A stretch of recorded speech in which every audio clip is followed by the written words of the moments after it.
National Football League, is about to break, and nobody is stopping it. They told you the NFL was untouchable. The biggest sport in America. $25 billion a year. A machine so powerful, nothing could slow it down. They were wrong, because right now, in April 2026, the NFL is cracking in 3 places at once, and nobody at the top is fixing it. They are making it worse. Here is what I need you to understand. This is not about a bad game. This is not about one bad call. This is not about your team losing. This is about the entire foundation of the league starting to shake. And once a foundation shakes, it does not just stop. Crack. 1. The referees are gone. Not gone like taking a day off. Gone like walked out of negotiations. Before lunch, March 25th, 2026, a 2-day meeting collapsed in half a morning because the NFL showed up, already decided. No flexibility, no real movement. Just here is our offer. Take it or leave it. The refs left, and here is what one league source told reporters afterward. Reaching a deal would take an act of God. That is how someone inside the NFL described their own negotiation. Let that sit for a second. And now, the NFL has authorized the hiring of 150 to 180 replacement officials. College refs, Division 1, Division 2, Division 3, beginning training on May 1st, being prepared right now to call NFL games in September. You remember 2012. You remember the Fail Mary. Packers versus Seahawks. Monday Night Football. 2 refs signaling opposite calls on the same play on national television. The league fixed it in 48 hours. They said never again. That was the lesson. It is 2026, and the lesson has been forgotten. Now here is what most people do not understand. This dispute is not just about money. Yes, the refs say they are substantially undercompensated compared to officials in other major sports. The numbers back that up. The NFL is closing in on $25 billion in annual revenue. The refs who call those games average $205,000 a season, part-time, on the $25 billion machine. But the union's bigger issue is not the paycheck. It is control, because the NFL came to the table with a demand that has nothing to do with money. They want a 5-year probationary period for new officials. 5 years, during which the league can send refs back to spring football, reduce their playoff assignments, and essentially manage them out without union protection. Think about what that means. The NFL does not just want to pay the refs differently. The NFL wants to own them, to turn independent officials into managed employees. And the refs said no. So now think about Week 1. Seattle, Super Bowl champions, hosting the season opener. Primetime, your team, your season, your moment, called by someone who was working a college game 6 months ago. That is not a bad call. That is a different league. And here is the part that tells you everything. The NFL knows it, because simultaneously, they are pushing through a rule change that would give the league centralized command center in New York the power to override on-field calls in real time, roughing the passer, intentional grounding, ejections, overridden by league employees in Manhattan, not by independent officials, by people who work for the NFL. Think about that. The league is proposing to put itself inside your game because they already know the replacements cannot handle it alone. And ask yourself one question. Does that sound like control? Or does that sound like panic? Crack. 2. The government is watching.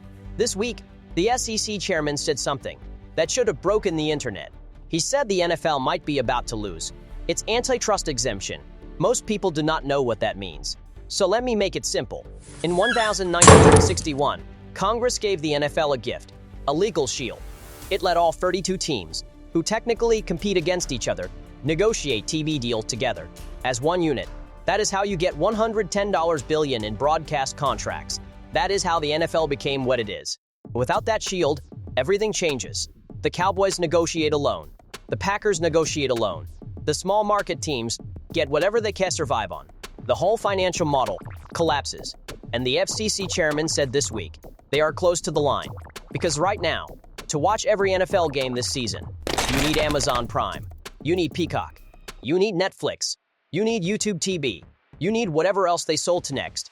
All in, over $1,500 a year, just to watch football. The game your grandfather watched for free, on a Sunday afternoon, on a couch, with a beer. The chairman's message was simple. There is a tipping point. Put too many gains behind a paywall, and the legal foundation that makes all of this possible disappears. And now a senator, heading the Antitrust Committee, is calling on the DOJ and FTC to take another look. 2 branches of government both watching, both asking the same question. At the exact same moment, the refs are walking out. This is not a coincidence. This is a league that flew too high, too fast, and is now feeling the wind change. Frack. Free. The fans are already gone. Not all of them. Not loudly, but slowly, quietly. The way people leave things they used to love, when they feel like they do not matter anymore. 72% of sports fans say major NFL games should stay on free broadcast TV. 72%. That is not a preference. That is a message. A message the league is ignoring. Because here is what the NFL has always sold. Not football, not touchdowns, not highlights. Belief. The belief that Sunday means something. That your team means something. That what you are watching is real, and earned, and fair. That belief is the product, not the games. The belief. And you can put a price on a streaming subscription. You cannot put a price on belief. Because once it is gone, it does not come back easy. Ask the NBA. Ask baseball. Ask any league that looked at its fans one day and saw customers instead of family. So here is where we are. April 2026. Talks collapsed on March 25th. Replacement retraining begins May 1st. The CBA deadline is May 31st. The season opener is the 9th of September. Every single one of those dates is a ticking clock. And the league's response? A press conference, saying everything is fine. That is the part that should scare you. Not the cracks. The response to the cracks. Because a confident lead fixes the problem. An insecure league denies it. And right now, the NFL is in denial. If there is no deal by May 31st, replacement officials call your preseason games. Replacement officials call Week 1 in Seattle on the biggest stage of opening night. And the first time a replacement refacients, the outcome of a game that matters, the story will not be about football. The story will be about the league, about the choice they made, about what they valued, and what they did not. Here is the truth. The NFL was not built by billionaires. It was built by Sundays, by families in living rooms, by cities that gave their identity to a team, by fans who never asked for much, just fairness, just access, just the feeling that the game was real. That is not complicated. That is not expensive. That is just respect.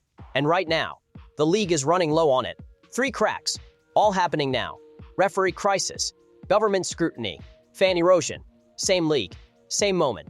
And what the NFL does in the next 45 days will define the next decade. Not a game, not a season, the next decade. So watch closely. Because the leagues that last forever are the ones that remember who built them. And the leagues that do not find out the hard way. Asterisk chaos does not warn you before it arrives. This time, it's already here, and most people still do not see it. Asterisk